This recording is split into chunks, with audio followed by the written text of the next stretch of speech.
میرے آقا کو دیکھو گے چمکنا بھول جاؤ گے۔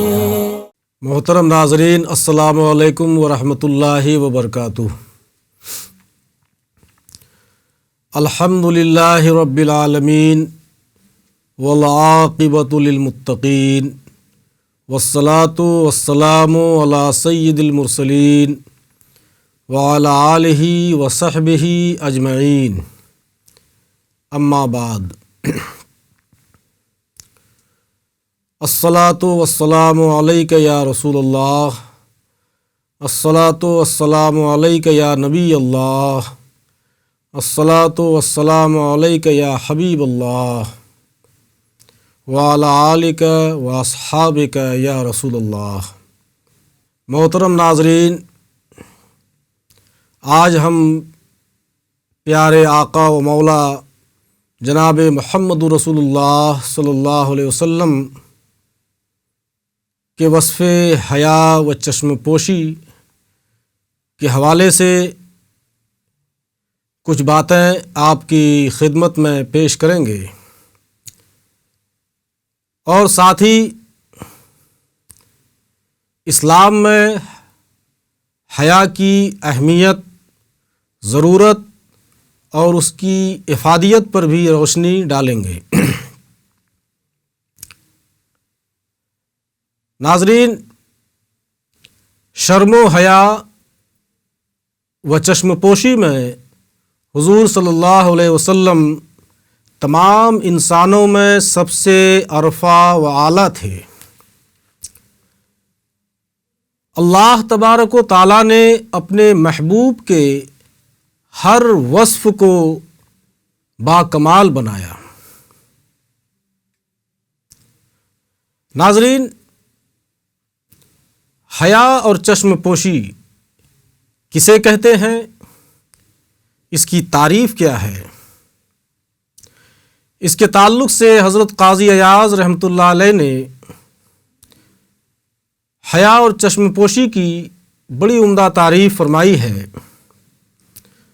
حضرت قاضی ایاز رحمۃ اللہ علیہ فرماتے ہیں، الحیاء رقۃ تعتری وجہ الانسان عند فعل ما لا یتوقع۔ جب انسان سے کوئی ناپسندیدہ فعل صادر ہوتا ہے، کوئی ایسا فعل جو اسے نہیں کرنا چاہیے، شرعاً، اخلاقاً، مروتاً، تو اس کے اثرات اس کے چہرے میں نمایاں ہو جاتے ہیں۔ اس کیفیت کو حیا کہا جاتا ہے، یعنی کسی بھی ناپسندیدہ فعل کی وجہ سے جو اثرات چہرے پر نمایاں ہوں، اس اثر کو، اس کیفیت کا نام حیا ہے۔ اور علامہ زینی دہلان نے حیا کی تشریح میں فرمایا ہے، وفی الشرع الحیاء خلق یبعث علی اجتناب القبیح ویمنع من التقصیر فی حق ذی الحق، کہ شریعت مطہرہ میں حیا اس خلق کو کہتے ہیں جو انسان کو بری چیز سے اجتناب پر ابھارے اور کسی حقدار کے حق کی ادائیگی میں کمی کو گوارا نہیں کرے۔ یعنی انسان کو بری باتوں سے، بری چیزوں سے، ان کاموں سے جس سے کہ شریعت نے منع فرمایا ہے، بچنے پر جو ابھارے، اور ساتھ ہی کسی حقدار کے حق تلفی کرنے سے انسان کو باز رکھے، ایسے خلق کو، ایسے وصف کو حیا کہا جاتا ہے۔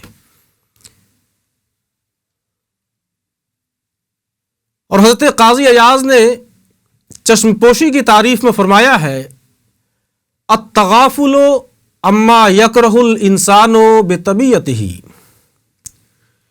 کسی انسان کی کوئی ناپسندیدہ حرکت، کسی انسان کو کوئی ناپسندیدہ حرکت کرتے ہوئے دیکھ کر، کسی بھی انسان کو دیکھا کہ اس کی حرکت خلاف شرع ہے یا اس کی ایسی حرکت جو اسے نہیں کرنا چاہیے خلاف اولا ہے، تو اس حرکت کو دیکھ کر از راہ تغافل، غفلت برتتے ہوئے، اس کی طرف سے نظر پھیرتے ہوئے، تو از راہ تغافل آنکھیں پھیر لینے کا نام چشم پوشی ہے۔ یعنی کسی کو کوئی کام کرتا ہوا دیکھا اور آپ کو محسوس یہ ہو رہا ہے کہ یہ کام اسے نہیں کرنا چاہیے، تو فی الوقت آپ اسے کچھ نہ ٹوکیں، اس سے منع نہ کریں، باس پرس نہ کریں، نظر انداز کر کے گزر جائیں، آنکھیں پھیر لیں۔ اس وصف کو چشم پوشی کہا جاتا ہے، اسی کو عربی میں اغضاء کہتے ہیں۔ ناظرین، یہ تو حیا کی تعریف، اسلام میں حیا کی بڑی اہمیت ہے، اسی پر ایمان و اسلام کا دار و مدار ہے، اس کے بغیر ایمان نامکمل۔ حدیث پاک میں ہے کہ آقا رحمت صلی اللہ علیہ وسلم نے ارشاد فرمایا کہ بے شک ہر دین کا ایک خلق ہے اور اسلام کا خلق حیا ہے۔ کیا مطلب؟ یعنی ہر دین میں ایک بنیادی خلق و خصلت ہوتی ہے اور اسلام کی خاص خصلت حیا ہے۔ بنیادی خصلت، بنیادی خلق حیا ہے۔ وجہ صرف یہ ہے کہ حیا انسان کو اخلاقی قدروں کی تکمیل اور بری خصلتوں سے اجتناب پر ابھارتی ہے۔ حیا ہی کے ذریعے سے انسان اعمال صالحہ سے مزین ہوتا ہے اور افعال قبیحہ سے بچ پاتا ہے۔ اسی طرح ایک اور حدیث پاک میں ہے جسے حضرت ابو ہریرہ نے روایت کیا ہے، وہ فرماتے ہیں کہ نبی اکرم صلی اللہ علیہ وسلم نے ارشاد فرمایا کہ ایمان کے 70 سے زائد حصے ہیں، شعبے ہیں، اور ان میں سے حیا ایک شعبہ ہے۔ محترم ناظرین، اس حدیث پاک میں آپ غور کریں کہ آقا رحمت صلی اللہ علیہ وسلم نے عمومی طور پر ایمان کے حصے اور شعبے کو بیان کر دیا، جن میں حیا بھی شامل ہے۔ جتنے بھی ایمان کے حصے ہیں سب کے سب اس میں شامل، لیکن پھر حیا کو خصوصیت کے ساتھ الگ سے ذکر کیا۔ آخر اس حیا کو انفرادی طور پر الگ سے ذکر کرنے کی وجہ کیا ہے؟ تو اس وصف حیا کو نبی اکرم صلی اللہ علیہ وسلم نے الگ سے ذکر کر کے اس بات کی طرف اشارہ فرما دیا کہ حیا ایمان کے تمام شعبوں میں جتنے بھی حصے ہیں ایمان کے، ان تمام میں سب سے زیادہ اہم ہے اور اسے بنیاد کی حیثیت حاصل ہے۔ حیا پر ایمان کی بنیاد ہے۔ ناظرین، انسان کے اندر حیا ایک ایسا وصف ہے کہ اگر وہ ہے تو ساری اچھائیاں ہیں، ساری خوبیاں ہیں، اور اس کے بغیر ساری برائیاں ممکن ہیں۔ جیسا کہ حدیث پاک میں نبی اکرم صلی اللہ علیہ وسلم نے ارشاد فرمایا، اذا لم تستحی فاصنع ما شئت، کہ جب تم حیا کی چادر کو اتار پھینک دو، بے شرم بن جاؤ، تو پھر جو چاہو کرتے رہو۔ ایسی چیز سے جو انسان کو تمام برائیوں سے روکتی ہے، اس کے بغیر ساری برائیاں انسان سے صادر ہو سکتی ہیں، ایسی چیز صرف اور صرف حیا ہے۔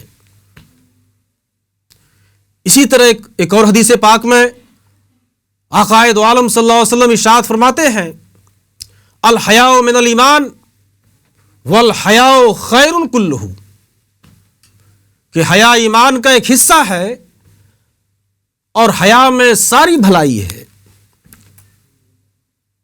ناظرین، بے شمار احادیث ہے حیا کی فضیلت، اس کی افادیت، اس کی اہمیت کے حوالے سے۔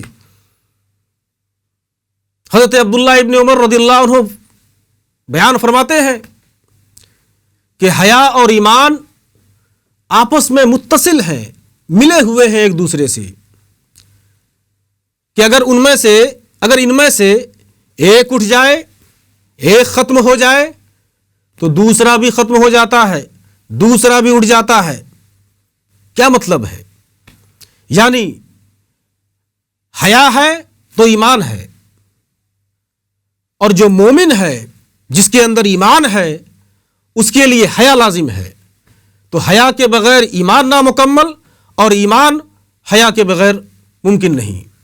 جو مومن ہوگا اس کی یہ شان ہے، اس کا یہ شیوا ہونا چاہیے کہ اسے حیا کا کاربند ہونا چاہیے، عمل پیرا ہونا چاہیے حیا پر۔ محترم ناظرین،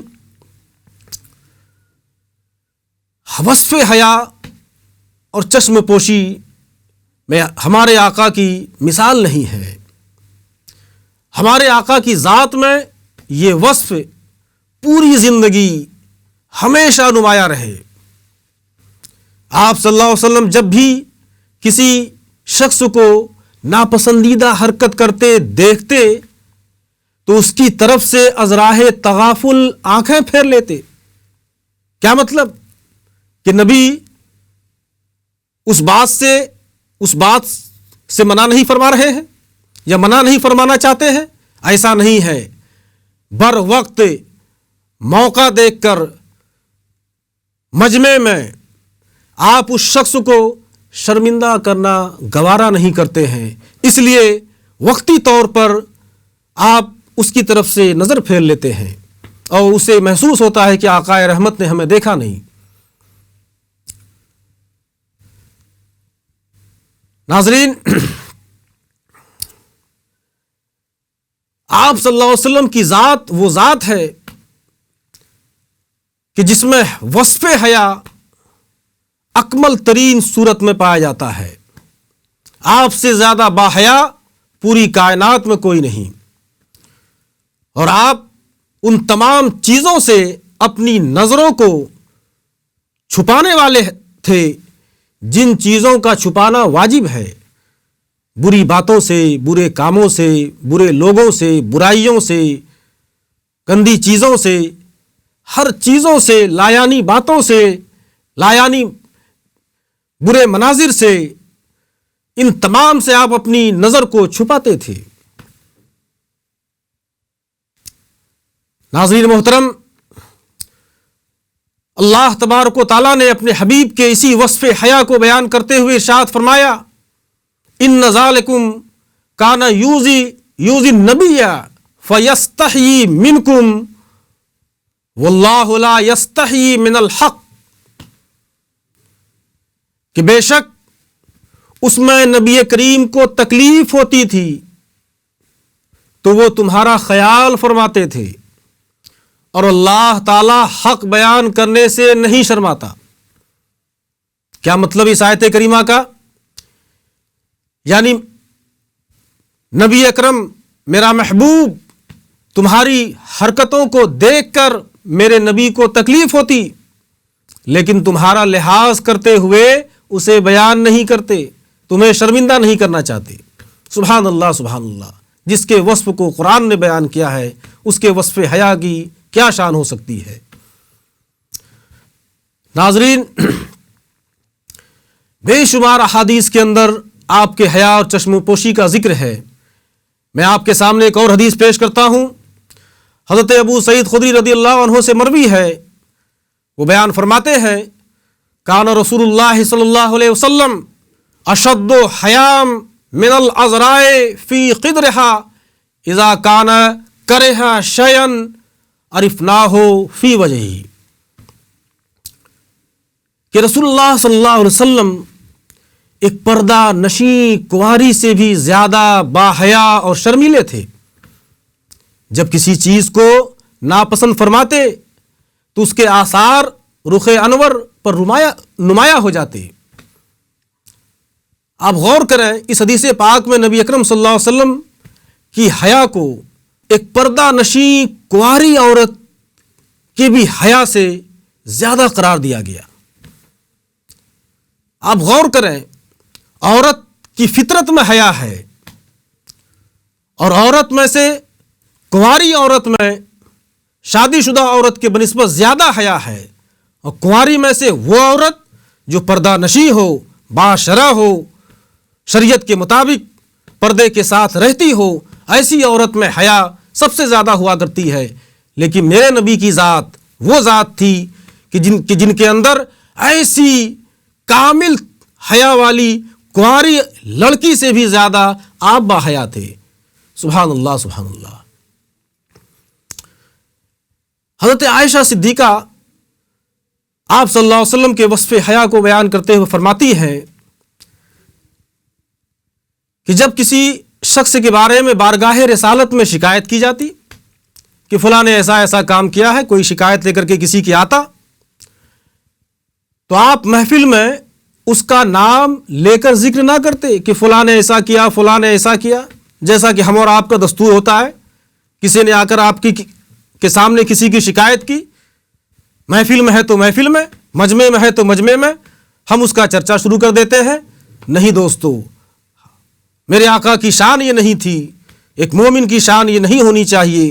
اگر کسی کی شکایت آئے تو اسے محفل میں بیان نہیں کرنا چاہیے، جیسا کہ میرے آقا ہمیشہ ہی کیا کرتے تھے، جب آپ کے سامنے کسی کی شکایت آتی تو کبھی آپ محفل میں اس کا نام لے کر ذکر نہیں کرتے، بلکہ انداز بڑا نرالا ہوا کرتا تھا۔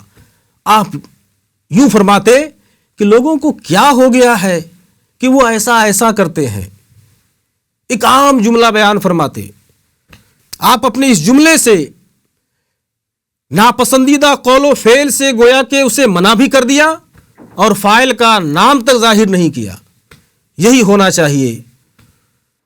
تو دوستو، میں اپنے تمام مسلم بھائیوں سے، خواتین سے، اپنی ماں بہن بیٹیوں سے آخر میں بس یہی کہنا چاہتا ہوں کہ اس طرح کے ماحول کو ختم کرنے کے لیے، اس طرح کی بے حیائی کو اپنے معاشرے سماج سے ختم کرنے کے لیے سب سے پہلے ہمیں اپنے گھر، اپنی بہن بیٹیوں سے شروع کرنا ہوگا، انہیں پابند کرنا ہوگا، انہیں شریعت کے مطابق چلنے کی ہدایت دینی ہوگی، اور ساتھ ہی خود باعمل اور با حیا بننا پڑے گا، تبھی ماحول بہتر ہو سکتا ہے، ورنہ جو حالات ہیں اب سے ابتر ہوتے چلے جائیں گے۔ اور اخیر میں پھر سے اپنے تمام سننے والے، دیکھنے والے ناظرین سے یہ کہتا ہوں کہ آج بھی وقت ہے کہ اگر ہم اس وصف کو اپنا لیں، حیا کی صفت کو اپنے اندر پیدا کر لیں، تو ہم بہت سی برائیوں سے بچ سکتے ہیں اور ہمارے اندر بے شمار اچھائیاں پیدا ہو سکتی ہیں۔ وآخر دعوانا ان الحمدللہ رب العالمین۔ السلام علیکم۔ میرے آقا کو دیکھو گے چمکنا